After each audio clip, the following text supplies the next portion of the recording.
Hey everyone, Scott Solari with RealSync. What is up? I appreciate you watching this video. You're going to get a ton of value.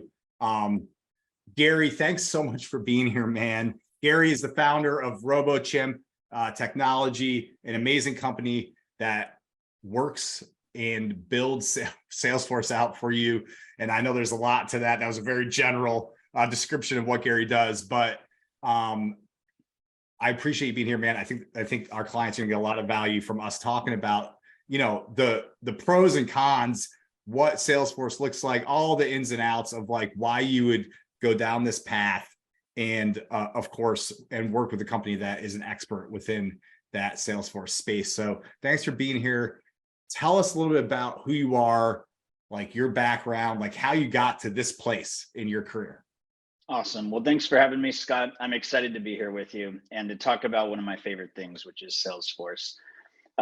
Like you mentioned, I'm the founder of RoboChimp Technology. We've been around for about 4 years now, and we're a small team of Salesforce developers, admins, and just overall consultants that help people successfully implement Salesforce or modify their existing Salesforce implementations to help drive success for their businesses. There's 4 of us guys. We're out of Orange County, California, and San Diego. We all work remotely. And the way I like to, the elevator pitch for me is we do the best quality work and we're very reasonable with our prices. And that's actually really hard to find out there right now. A lot of times you're working with these big consultancies and there's tens of layers to them, and it's difficult to get anything done. So we take a lot of pride in the fact that we're all very hands-on and we're good at what we do. So thanks for having me. I'm excited to jump into this with you. Yeah, absolutely, man. And so give me a little bit more about your background. Like before you started RoboChimp, what were you doing prior to that? And like what led you to, being like, I want to work with Salesforce? Said not very many people, right? Right. Yeah, I got you. Good question. I came from the insurance world, financial services, insurance. I have a long history of working in that industry.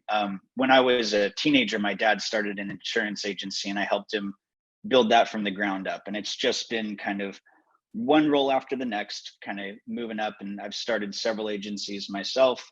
And most recently, I was serving as a CTO for an insurance agency out of Carlsbad. And as CTO there, we decided to go the way of either building our own CRM or leasing some other software. And we looked at, Zoho and HubSpot and Salesforce and all these different options. And what it came down to for us, and really for me as the CTO making the decision on how to budget our money for the CRM project, was Salesforce gave us the ability to fully customize a CRM to our very, very specific needs at a much reduced cost compared to building it ourselves. And I've been a part of building CRMs with developers from the ground up. And on the surface, it sounds like a great approach, but you don't really realize how much goes into maintaining a project like that. I mean, as a software developer, you can appreciate when somebody comes with a toolbox full of tools and says, hey, we're handling a lot of the background stuff for you, just do the building. That becomes really fun, right? Yeah, absolutely. So I quickly fell in love with Salesforce for that reason. I mean, it handles a lot of the user permissions and the security and the updates and the things that, you'd have to lean on your developers for normally. They just kind of handle a lot of that. And really, it's the way I describe it to people is it's a toolbox more than a CRM. And this toolbox has all the different tools you might need to deliver on customized workflows or automations or customer facing portals that let them interact with the data that's in there or whatever you're looking for, Yeah. So this is a good direction right now. Like, so, a lot of the people that potentially are watching this right now are used to a CRM that is very confining and puts them in a box, right? Where there's maybe one object that they can use, a contact object, and then maybe a second object like a transaction, but usually that's not even available in the API, right? So a lot of limitations. So talk a little bit about specifically, the customization, from a high level of maybe understanding like how that can benefit the home buyer or seller being able to interact with these different things that you can be doing with a CRM. Let me talk a little bit about that, if you don't mind. Yeah. No, I love that. Yeah. I mean, I ran into that quite a bit in past roles and in working with other people that are migrating away from a CRM to Salesforce in the current role that I'm at. You do run up against some roadblocks when it comes to customization when you're using most of these systems. And that's where Salesforce is a powerful set of tools that let you build out virtually anything you can dream up. So if you find that you're running up against these roadblocks, where I would love to be able to, as an example, have a portal that my customers log into to check the status of X, Y, or Z on, whatever process they're going through with you. Maybe they're purchasing a home. In my case, a lot of times it was purchasing an insurance policy or maintaining one of these elements. If you're working with HubSpot, they've got some tools for that kind of stuff, but you, as we know, do really quickly run up against hard, fast limitations of the software, and you find yourself wanting to build this thing out. And so a lot of us go, well, maybe we should hire some developers. Maybe we should go this other direction. Maybe we should use other tools and try to link them all together. Salesforce is a little different in that it doesn't come pre-configured for you. When you just install it yourself, it's like an empty box and it doesn't really do a whole lot. It's got some pre-configured objects and stuff, and you can put data into it. Yeah. But you need to make sure that you've got a guy like me or people on my team. Basically, you want to have a reliable admin or developer or a combination of the two who can help you customize it to accommodate those workflows that you dream up. And that's one of the most important things about it, is making sure that you, first of all, you know what you're trying to solve in implementing Salesforce, right? Like, what are your problems that you're facing?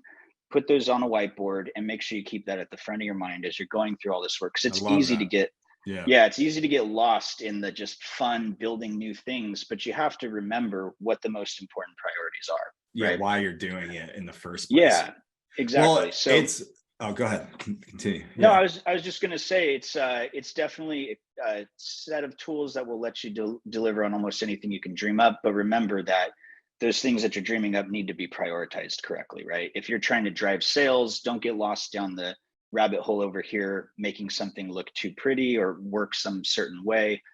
Stay focused on what your objectives are. Right? Yeah, I love that. I love that. So, obviously, if you're a single agent watching this right now, this is not for you. Okay. But if you're a large team, which some of the teams that I work with that end up buying a title agency or an insurance company as well, and you're doing you have these different businesses, I feel like Salesforce is an amazing solution for something like that, especially because we know, Gary, within the real estate space, one of the biggest problems that teams are always trying to solve, and even technology they're trying to solve, is how do we improve the buyer and seller experience with visibility, understanding what's going on, communication, all these things. And the reality is, with a lot of the systems, because they're on islands and they're not all talking to each other, it's a pretty chaotic and archaic system right now for the buyer and seller process. How can Salesforce, solve that, within one system? And I think you kind of mentioned like having this place where the client can kind of gain visibility, understand what's going on, right? Yeah, that's a great question. One of the most powerful things that I've learned to appreciate on the developer side about Salesforce is the fact that it's fully API driven. So there's like this technology layer under it. And I'll try to keep this in layman's terms, but it allows systems to connect to it, almost any system in the world to connect to it and to interact with it, right? So a lot of us have our CRM here, and then we've got our customer facing system here, and then we've got another system for our email marketing here. And there's all these disconnected parts, and it's up to us to connect those dots manually. I have to log into this system to send my emails out, and then when people respond, I go, update their records over here. So with the technology layer that we're talking about, it gives us the ability to actually integrate all of these systems together so that you, your team members, and even your clients can all be logging into one source of truth.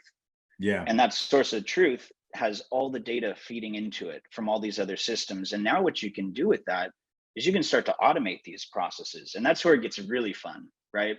So when you send out an email to a list of people that haven't responded to things in a while, you could set up some automation that puts those people in front of you. You press a couple buttons, it goes out. Once you see who does respond, you want to automatically reply and set up a meeting to talk to them. I mean, all of this stuff can be built out once you've got all your systems talking and, unified in one source. And that's kind of the beauty in what Salesforce brings, I think. Yeah, it's amazing. All right, so let's say team is like has thought about this in the past, but it's like, oh my God, all I hear is Salesforce. It's super expensive. It could be a rabbit hole. Yeah. I don't know what I don't know. I don't even know who to turn to help. Right. Yeah. Tell me if you don't mind, tell us a little bit, some stories or experiences that you had of businesses that you've worked with where it's gone really well. And then some of the stories where it's been a little bit of a pitfall and things didn't go well. And then, so people know kind of what to look out for or what to do or how to approach it. Right. Yeah, absolutely. I think as a starting place for that, it's important to know that Salesforce does seem expensive. And the fact that they run things on annual invoicing or quarterly invoicing makes it feel expensive too, versus paying monthly, like a lot of the CRM options provide. But yeah, when you consider how much power you're getting out of it and how rapidly you're able to build things out to accommodate your workflows, it becomes less expensive feeling over time. I think there's a big sticker shock on the front side, but then once you settle into it and you start to realize all of that value, you go, okay, this is money well spent. So that's important to know.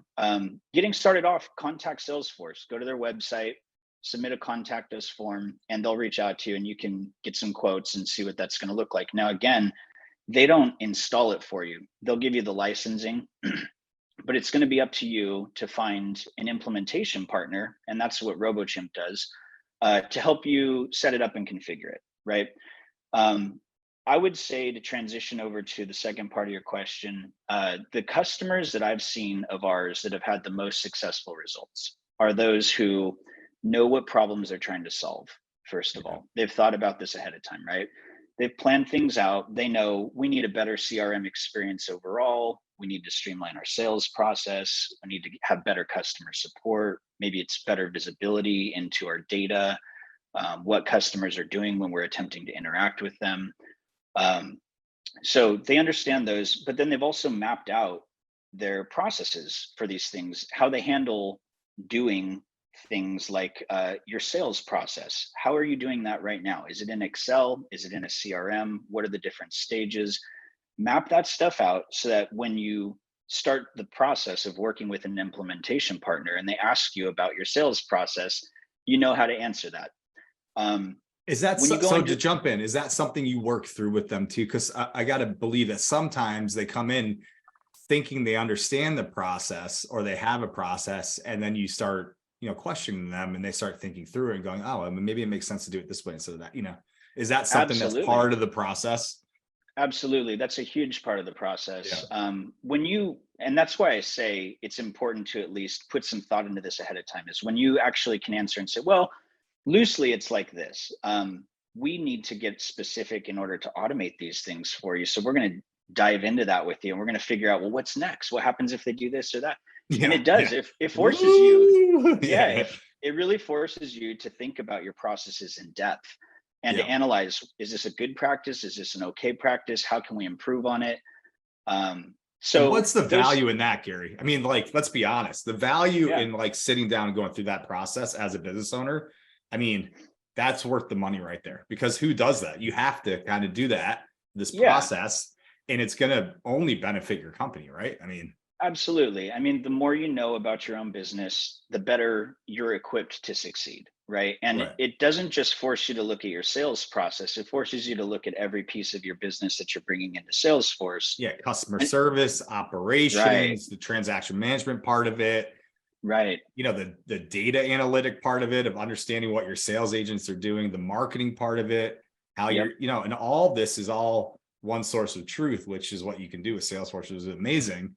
And especially, I feel like a lot of in real estate businesses and working with them for so long, they tend to get the front end maybe the marketing kind of right, but they kind of luck out with that a little bit, I think, just because they're selling something that everyone needs, which is a home, right? Like not to not to take light of that, but the reality is like it's not, you're not creating the need. There is a need already in a sense, right? Yeah. And then they have it really dialed in all the way through maybe the closing process, but then a lot of times it slips off. Right. And I feel like there's a lot of room for improvement of this person can refer, can buy and sell again, like all these things, and like what that can end up being with automations from Salesforce and like the lifetime value of a client, 100%. I think a lot of us business owners get so focused on closing the deal on the front side that we can neglect that backside. And it's like we've all heard, it's kind of a cliche saying at this point, but it's true. It's far less expensive and far easier to generate new business out of existing customers than it is to go find new ones. Right. But it takes focus on those existing customers. It takes checking in with them. It takes, working together with them to produce those referrals that you're speaking about, or to get that word of mouth, kind of grassroots effect that a lot of us real estate people are looking for, right? It's a saturated market out there. And if we can do any of these things to stick out and to generate new business or recurring business, it's only going to benefit ourselves and our business, right? Yeah. Absolutely. So yeah, understanding that backside of the process after the deal's been closed, how do we support them? How do we nurture them? How do we, put time and energy into the relationship and really build that relationship so that person feels comfortable referring us? Well, all of a sudden, if we've got a CRM that you can customize any way you want, and you want to start focusing on that part of your business more, put some thought into what sort of things can we do? We could buy them lunch. We could go out and grab a drink at the end of a work day. What sort of data do you start collecting at that point in the process? And I think that's what's so different about working with Salesforce or these other solutions is all of a, like now it's like, all right, what do I need to know about this person long term, instead of like what do I need to know about to get the transaction done? It's different data, right? And like you can customize that, right, with Salesforce. Absolutely. And I mean, I don't want to beat that too much, but it is true. You can customize it in any way you can dream up. So creating a referral object and putting certain fields in there that help you track referral data and how much business has this person referred and how much did that actually turn into revenue for us in the long term. I mean, just that right there. Yeah. I'm actually working with a client right now. It's a healthcare company out of Orange County, and the bulk of their focus is on that referral business, like you're mentioning. So this is all a topic that's very fresh on my mind, and it's exciting to see it come to fruition for them. Yeah. And it's producing this awesome, series of reports and dashboards for them where they can see, which region has which facilities that are referring which business to them. And at a glance in real time, they click refresh and they know where their referral business is coming from, who they should lean into, who they should maybe just kind of keep on the back burner for a bit, Man, it's unbelievable. Yeah. It's unbelievable the visibility you can gain when you set these things up, right? Yeah. And I think when we're talking about mapping things out, that sounds like a big lift for a lot of people to go that far into the weeds on our processes and our workflows and our data. Oh, go ahead. The benefit there is that you now have that data in your system and you can do these things with it. So it's a one-time process on the front side to get everything in there to think through it. But then you can start dreaming up, using that data to do new things with it. And that's it's like really steps, right? It's steps. Yeah. So you start here, get this, get all those processes, and then you start layering in more and more and more. And that's, again, to not beat the dead horse with the word customization, but that's the benefit of it, right? Is you can keep dreaming. Really and the reality is most of the systems that our clients are using right now, they don't have that option. They're boxes, right? And they're good for one certain thing, but they don't have those layers, right? Yeah. So yeah. But I've found with working with some of the CRMs that people are coming from, that they're either sometimes overly specific to an industry, or they're too generic, they're too broad. right? And Yeah. so it doesn't give you that granular level of control with the steps that you want to take. And because this is such a customizable platform, you can build it exactly where you want it to be, right? And some of us want our day-to-day workflows to be simple. You know, if I'm doing X, Y, and Z every day, I just want it to be a few button clicks. You can make that your reality. Some of us really want to get into the weeds with this stuff, and you can take that approach too, or anything in between. Yeah. So that's a lot of the power that we find there. So yeah, man. I mean, going back to that original topic there, we were talking about some of the things you see with successful implementations. The planning, like we just mentioned, is kind of everything on the front side. And then as we were talking about, you know, once you've done that planning, once you've gotten off the ground with it, then you can start to realize the value. And that's when you start to go, oh, this is such a cool system. Now that we went through that process of getting set up this way, we're doing all this cool stuff we couldn't do before. But another thing to keep in mind is that your users have to be happy with the software as well, right? So you've got maybe a small team or maybe a large team, and these people are logging into the CRM every day and they're doing their work. This is what we refer to as, like, you know, customer adoption, right? Right. Or employee adoption of the Yeah. CRM. Of course. If you build it out with their feedback, with their consideration in mind, you're going to be able to produce something that works well for them day to day. You know, so one of the things that I see that's really successful, that produces successful results, is it's not just a singular project manager leading this charge. It's that person who's the owner of it, but they have all the different people, departments, stakeholders involved with this process, bought into this process of improving their CRM experience. And when you gather that feedback and you pay attention to not just the sales process, but the service, the marketing, and these other things, all of a sudden your user adoption rates can go way up and everybody enjoys it. It's making everybody's lives easier. Everybody's more productive, more efficient. You're automating workflows for these folks. Overall, you're going to see a much better experience doing it that way. That's awesome. And then, Yeah.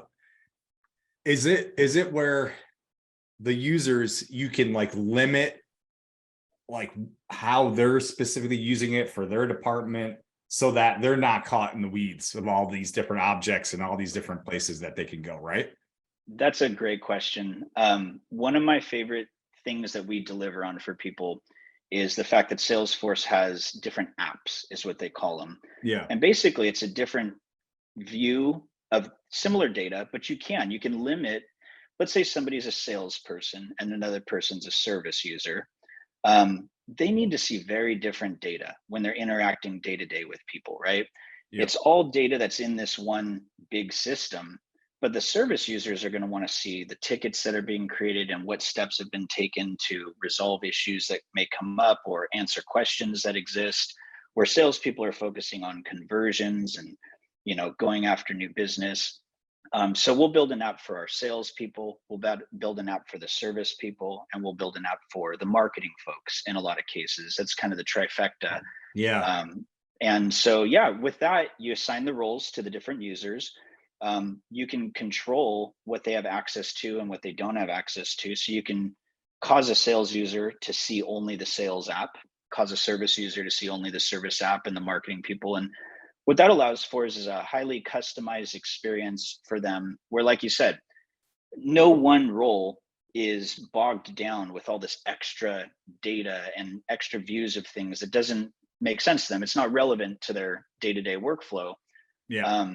And it's a so personality type too. You know, the salesperson is a different personality type compared to the service and the marketing, right? So it's like, you know, some like, you know, you want to keep it more simple maybe for the salesperson. And then, you know, so like having that control to dictate what that looks like and what they're doing to keep it simple is going to also help the user adoption, right?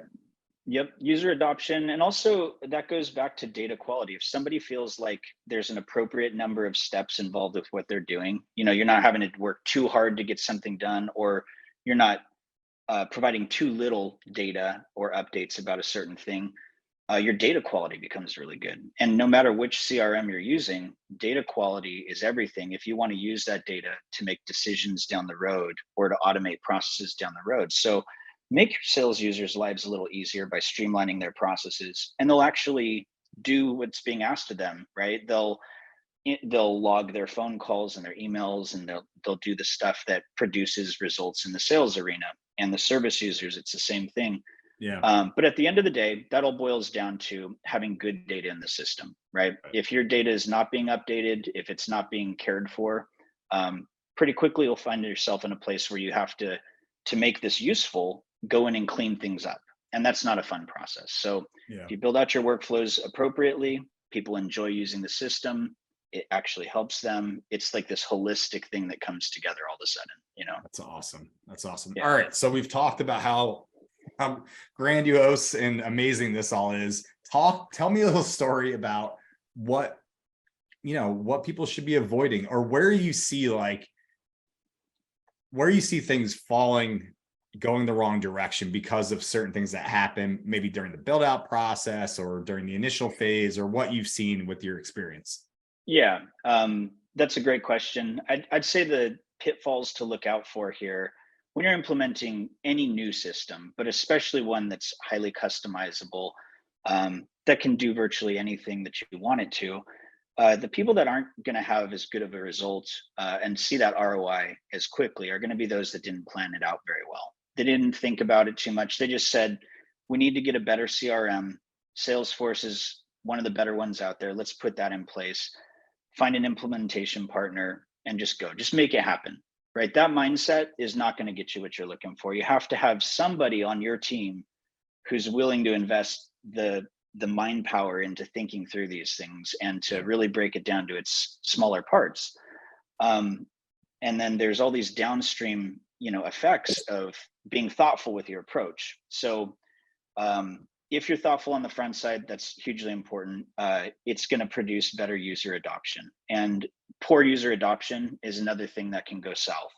If things aren't built in a way where the users' lives are becoming easier, and it's friction, and it's not something that they enjoy using, right? Now, there's always some amount of transition that needs to occur when you're putting a new system in place. But when they give you that feedback and they're saying, hey, it would be so much better if it worked this way and not that way, put those changes in place for them so that they're happy and drive that user adoption. If your users aren't liking the system they're using, it's not going to get updated. Your data is going to get stale. Everything starts to fall apart at that point. So there's those things, over complexity. Again, now that's the trade-off with all of this customization stuff.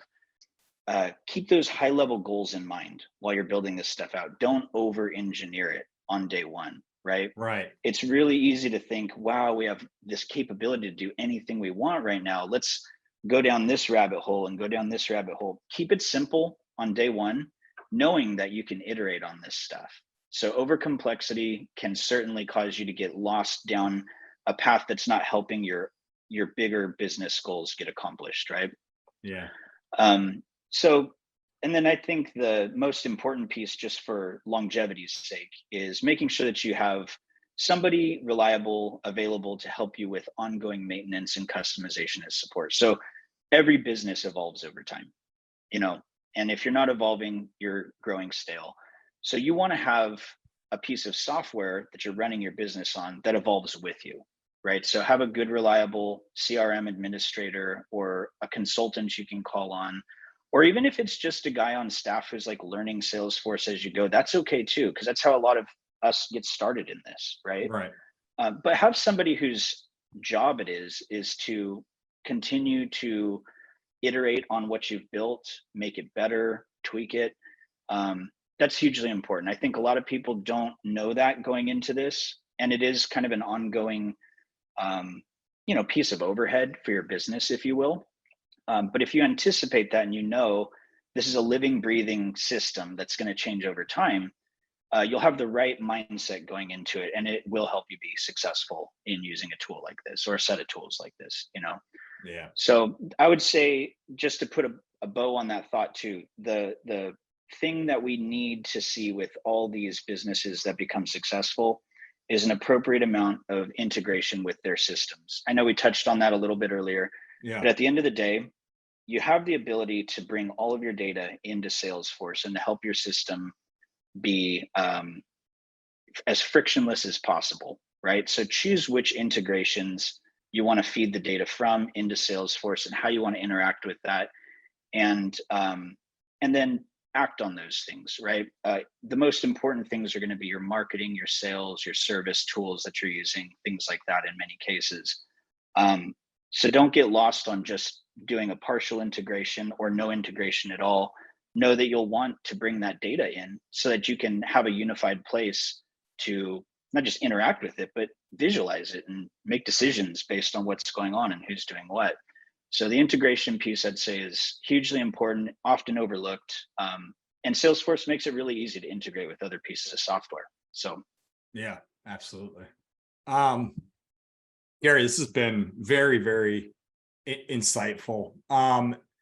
If someone's like interested in talking more through this, or they think maybe this is something they want to take their company in this direction, what do you recommend? How would they get in touch with you? What step do they take to learn more and really get that 10,000-foot view of what it would take from having that project manager in place, having, knowing that they have to get the team buy-in, knowing that this is a long-term thing that they're going to continue to have to work on? What do you recommend they do? I mean, as a starting place, know that you're going to have to secure the licensing through Salesforce and have a good, solid implementation partner. And so go online, type in robochimp.tech, contact us, send us an email, or find somebody like us if you have a project that's more appropriate to work with a different consultancy for some reason. But find somebody you trust. We're really good at what we do. Our prices are really good. I would love it if you called me. But if it's not me, make sure you've got a partner with you in that regard that you can trust, who's good with their communications, provides weekly updates to you at least, right? Is quick with the work that they're doing, and can help take all these complex concepts and break them down into just conversational pieces. Like, hey, let's talk about this process this week. We're going to start working on it next week. A good implementation partner will help you with that side of things. They'll help guide the process. And like you mentioned earlier, that's a big part of this job. And that's something I love about it, is that I get to go in and learn all about these different businesses and deconstruct it and go, okay, what's important? What do we go solve first? How do we prioritize this stuff? So find a good implementation partner and talk to Salesforce, get some pricing. That implementation partner will help guide you through even the licensing process. But they'll start right away on the planning and the prioritization of things and help guide you down that roadway to a successful implementation. Yeah, man. I mean, it's huge ROI. The amount of little holes that you may have in your business right now are going to be identified and solved as you go through this process. So it's a pretty amazing thing. Gary, I appreciate so much your time, man. If you want to leave anyone, the people watching, anything else with them before we go? Check us out online, robochimp.tech. We got a cool little website. We're a small team. We'd love to help you guys. And if you've just got general questions, our phone number's on the site. Give us a call, shoot us an email. We're more than happy to help out. And I'd love to hear from you guys. So thank you, Scott, so much. Yeah, thank you. Scott Slar with RealSync. And if you guys need anything, there'll be some information below to connect with Gary, and we'll talk to you soon.